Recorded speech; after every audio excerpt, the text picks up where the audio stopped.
Hello everyone, welcome to Bug Bounty Introduction. My name is Evans. I'll be walking you guys through Bug Bounty Introduction. This is a very brief video. It's not really detailed, but to give you an idea of what Bug Bounty is and if this is your field. Because we have different type of field in cybersecurity. We have reverse engineering, we have malware development. Those are the people that create malware and viruses. We have Web3 auditors, those people that audit Web3 crypto and stuff. And we have bug bounty for Web2, which is what we are doing now. We also have the blue teamers, which protects, they don't penetrate, because currently what we are doing is red teaming. Red team is those, we are offensive hackers. Hackers are breaking. There are also hackers that defend. They don't break, they just defend against those that break in. But currently this is red team. Bug bounty fall under red team categories. Red team category, excuse me. So let me give you a brief history of bug bounty. The first idea of bug bounty was introduced in 1983 by Volkswagen. It wasn't official, but it was just like they created an operating system. They ran an ad inviting hackers to hack the operating system. Then they'll get a Volkswagen Beetle in return as a reward. And the second or first official bug bounty program was in 1995 by Netscape. This was the first cash reward program. So the first one in 1983 wasn't cash reward, it was a Volkswagen Beetle. The second one was in 1995, which was the first formal cash reward program, and it was by Netscape in 1995. But there's a problem with these two programs in the 90s. It only happens once or twice in a year, or if there's a major update to their system. And that's not very lucrative for hackers. So most hackers, they do everything illegal to make money with their skill, because hacking then was highly frowned upon. If you tell anybody you're a hacker, they believe you. You are a bad actor. You want to hack their bank and transfer their money. So that was the idea in the 90s. But there are three types of hackers: the white hat, the gray hat, and the black hat. The white hat, they protect organizations. They are the ones that work with Google, Bank of America, GT Bank. They are the ones that protect against bad actors. They don't allow any hackers external to penetrate their system. Those are the white hat hackers. They do everything legally by the books. The gray hat, their morality is a little bit flexible. They do bad things, but they also do good things. They go to work, like most of the time they work in a company. They protect the organization, and they kind of, some of them, they sell tools. They sell tools that they use illegally, or they hack companies without permission. So it's a little bit flexible, and most of the time it's not for financial gain. They're just doing it. Most of them are activists. Most of the gray hat hackers. So while the black hat hackers are the terrorists of hacking, those people, they do everything for personal gain. They disrupt companies. They they they do it for fun, and they do it for financial gain. For example, an example of a black hat hacker is Lazarus, the North Korea company Lazarus. I think last year, a year ago or something, or 2 years, they hacked Bybit and they stole $1.5 billion from Bybit. That's a huge amount of money. So they do it for financial gain. They don't do anything legal.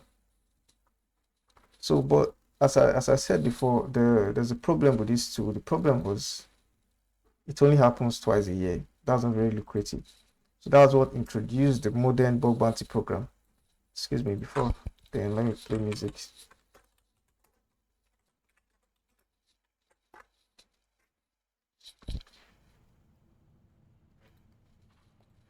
So this is the modern bug bounty program. The first was introduced in 2004 by Mozilla. This is the first program that had an active bug bounty program that any hacker can go anytime, find the vulnerability on Firefox, and they get paid. So the difference between this one and this one is that this one happens twice or once a year, or if there's any major update to their system. But this was the first active bug bounty program that still operates till today. $500 in 2004. It wasn't that big, but it wasn't small either. It was big though. It wasn't a small money in that time.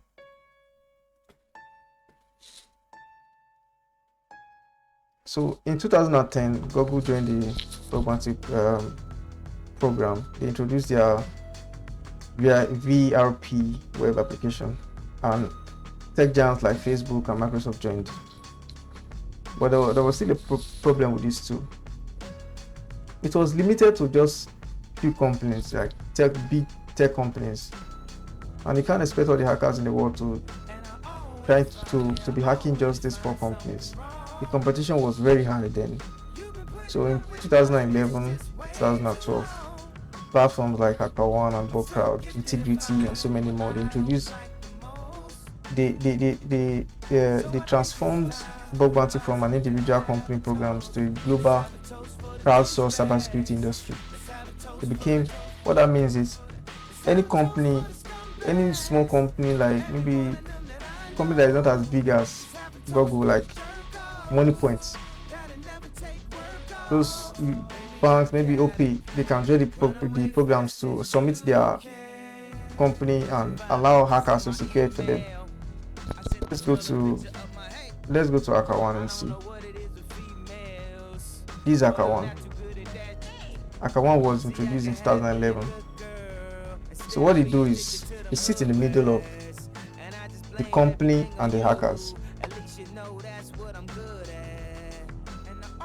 The company will go to their website, submit their program, then a hacker like me now will come, see the program, see if I like the program. I'll click on detail.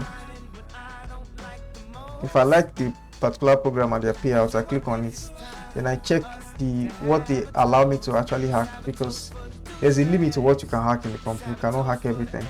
They limit you to a specific scope. They don't want you to hack everything on the site. So most programs, they limit you to a specific scope. So you have to read the details and know what you're allowed to hack and what you're not allowed to hack. So on Coinbase now that we're on Coinbase, the minimum payout on Coinbase is $200. If you find a very low bug on Coinbase, they give you $200. Very low bug. When you submit it, they give you $200. If you find a high bug, something that is extreme, something that is very critical on their company, you get up to $1 million.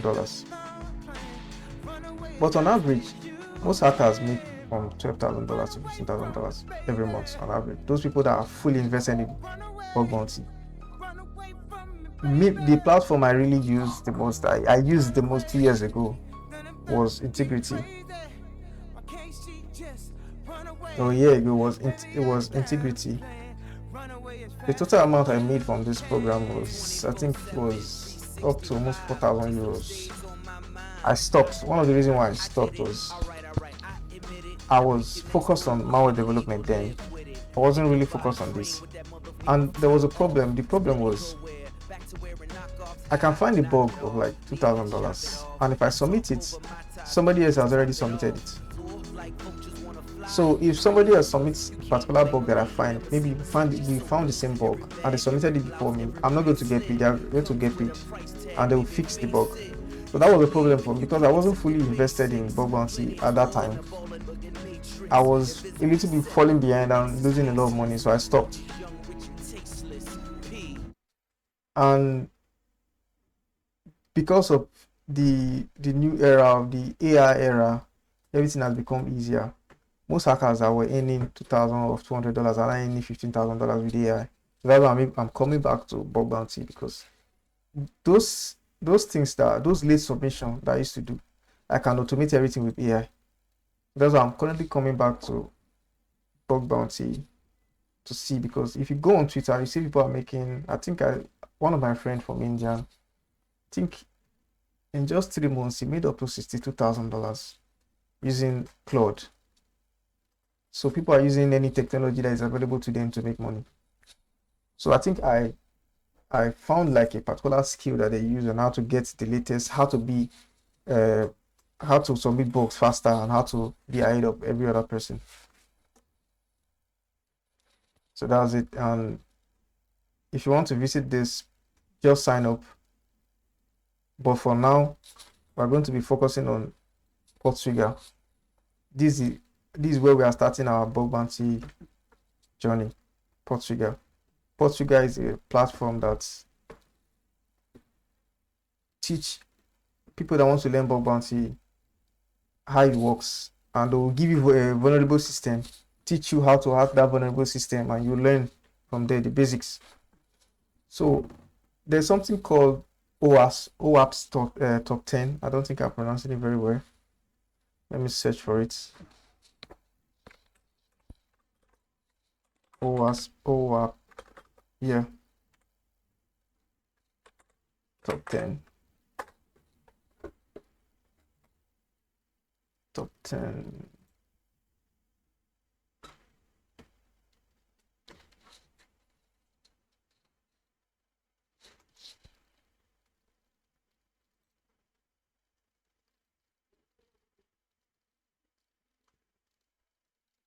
Okay.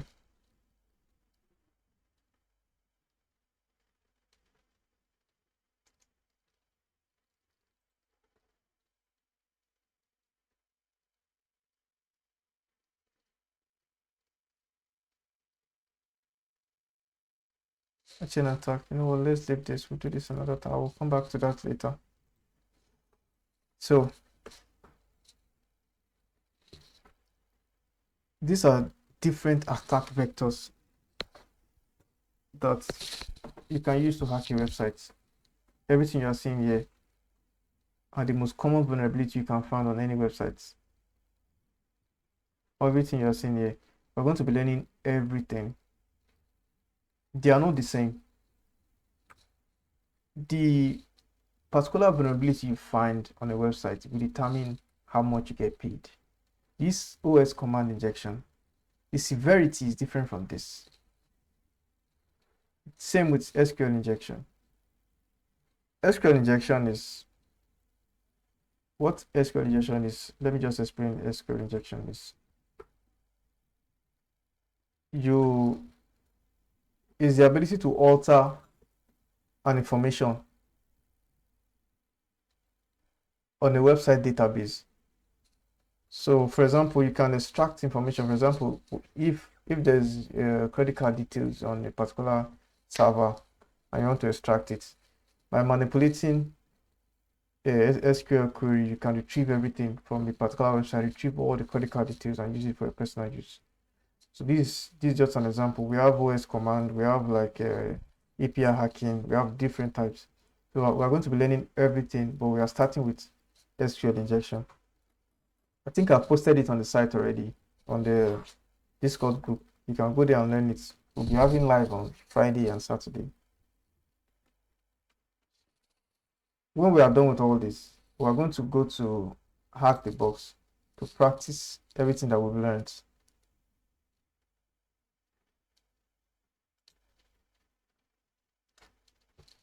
Hack the Box is a platform where you can actually learn how to hack. Hack the Box and try hacking. We have so many that we're going to be trying, but we are starting from Portugal. This is the first step. You can see how long all these things are. Just in SQL injection alone, we have so many. We have so many labs that we're going to be solving. So first thing you need to do, you need to sign up for portugal.net. This is the first thing you need to do. Create an account with them. This is what we're going to be using for our first first bug bounty journey. After that, we'll come to Hack the Box. Hack the Box is they give you machines to hack. They give you servers that are vulnerable and they tell you to hack it. you come to this place. We have so many things. We have start points. We're going to be going into details later. So you can see that I think a few months ago, I've not been here for a while. A few months ago, I was able to hack this EasyBox. I was able to get the user flag. So what they do is they give you a particular server, a vulnerable server. They tell you to hack it. Inside that server, if you are able to penetrate inside the server, you get a flag, a user flag, and a root flag. So you can see I was able to hack, and I got the user flag. I got the user flag, and I got the user flag, and I got the root flag. I've not been here in a while for a couple of months now, so I've been dropped down so low. It took me down. So if you're not active, though, your skill will be reducing. I've not been here for like over a year plus now, so that's why they reduced me to script kiddie. So this one platform we are going to be using, and there's another platform, TrackMe. TrackMe is a little bit easier. They give you guide on how to hack and stuff, but it's a little bit easier than Hack the Box. Though it's still very difficult, but it's a little bit easier because they teach you they walk you through compared to Hack the Box. If you want them to walk you through on Hack the Box, you have to buy the premium version, and you will have access to their official write-up and video walkthrough. But Hack the Box is a little bit harder than TrackMe. So that's it. So yeah, Portugal, we're going to be using Bob Suite. Bob Suite is like a data manipulator. Now let me explain what Bob Suite is, because we're going to be using Bob Suite. Let me start up Bob Suite. This is Bob Suite. Bob Suite is what we're going to be using for hacking.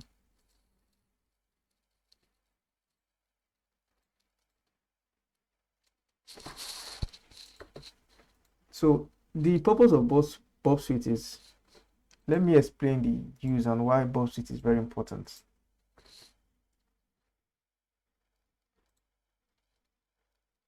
This is it. This is Bob Suite. You're going to download it. If you install Kali Linux, it's going to be there already installed on Bob Suite.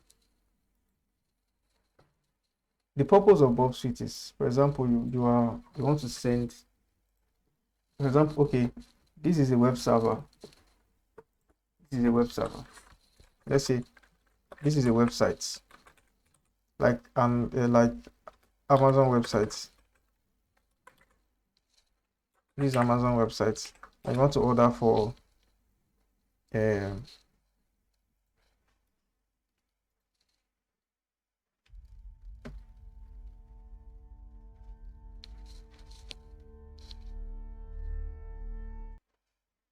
excuse me. Okay, this is Amazon website, and you want to order for maybe a laptop or something. So when you click on the laptop and you want to get the laptop, what happens is when you click on a particular item, the website, which is the front end that you are seeing, will send a request to the back end. This is the back end, the web server.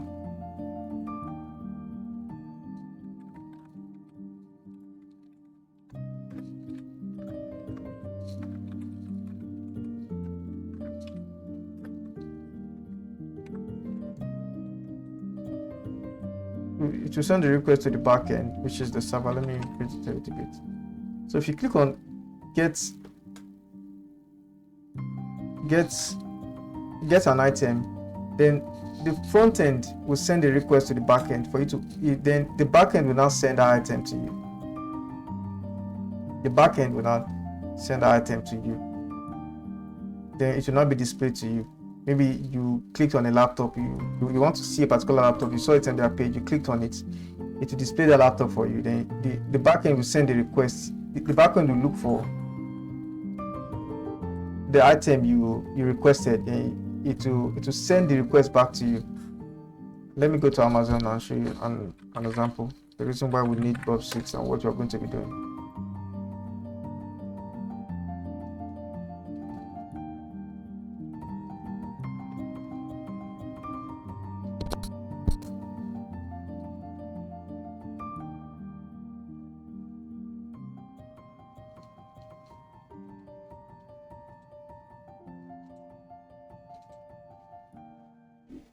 Okay, we'll come back to that. My network is a little bit slow. We'll come back to that. So it sends the request. Okay, something wrong with my network. So the backend sends the request to the front end. Then you see the request. So Bob Suite sits in the middle. This Bob Suite. This Bob Suite in the middle. So what it does is, when the user sends a request to the backend to retrieve a particular product, Bob Suite will intercept that request. It will not manipulate it before sending it to the backend. Instead of the backend to receive a particular request, Bob Suite will intercept it, manipulate the data. It will not send that manipulated data to the backend. The backend will now send something unauthorized back to Bob Suite. The website, you click on a particular product on the website, the front end will send a request to the back end. The back end will respond.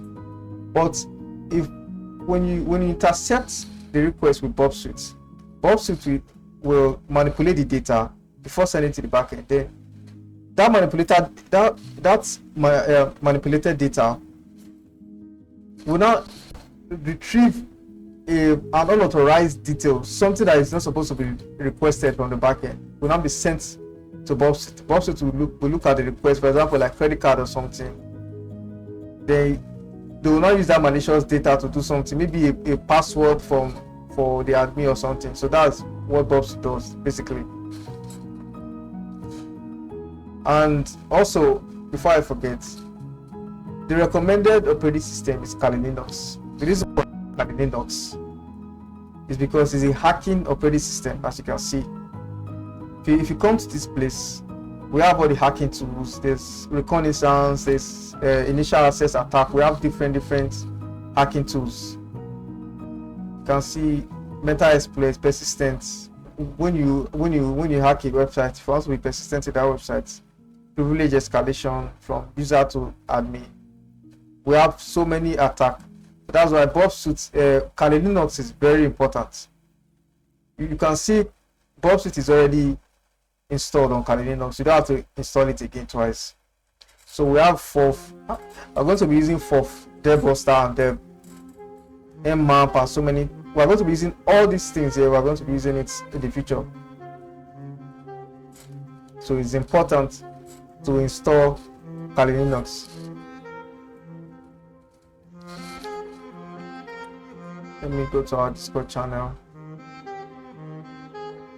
and show you guys how to navigate. So before then, these are our websites. We're almost done with our websites, so we'll be done very soon. So when we are done, you can register, come to this place and choose a particular path. If it's bug bounty, if it's cloud security, like Amazon cloud, reverse engineering, DevOps, Web3, this crypto, Web3, and this malware dev and stuff, this blue team. So we have different types. If you choose a mask, your experience will be tailored towards the mask that you chose.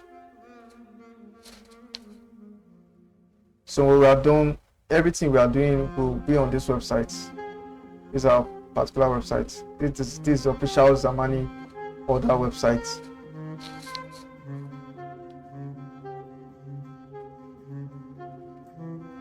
So on our Discord, now let me explain this. As you can see, we have different types. We have malware and reverse engineering. We have Bug Bounty. This is the two program we're offering for now. We're going to be adding more later. These are general chats. When you come to this place, these are general chats. You come to this place to chat with other hackers here, people that are also learning hacking. And if you want to find our Bug Bounty resource, you come to this place. We come to you can see there's Bug Bounty resource here. You download this. When you download this, you go through the video. This video is by Rana Kahil. She's a very talented hacker. Rana Kahil, she's a very talented hacker. She explained everything very well. She's a very good, very talented bug bounty hunter. You can check her out.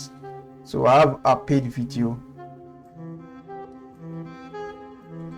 Come to this place. I'll be dropping files every week. When you download the file, you go through it. On Friday, Saturday, I'll be having a live video. I'll be having a live session explaining everything that you guys learned. If there's any question you ask me, I'll answer any question in detail. So you come to this place, you click on it, you click on the file, go to the website.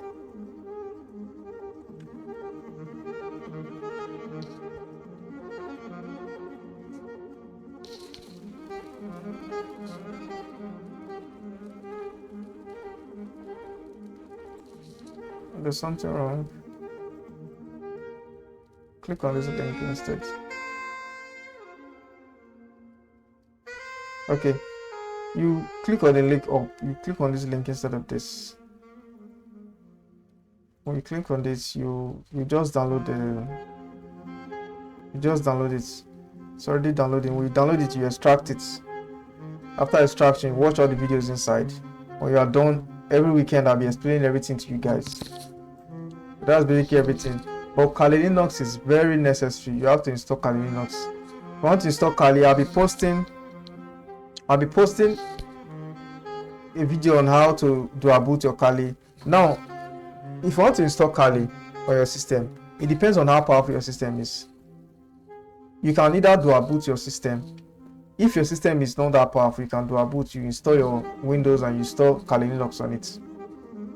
Your system is very powerful, you don't have to do boot it. You can just download a VMware, download the Kali image. You can download Kali from here.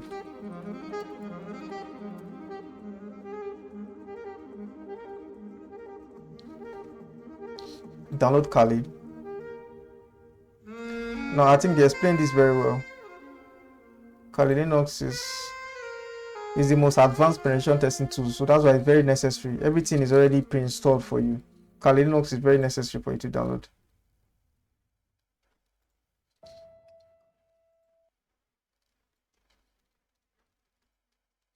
So you come to this place.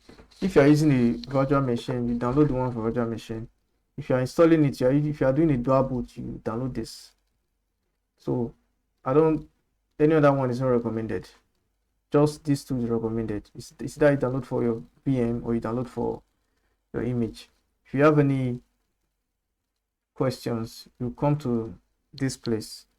You ask me any question, you come to this place. You can ask any questions here and I'll answer you. I'll walk you through on how to install your Kali and everything. But Kali Linux is very necessary. So goodbye, guys.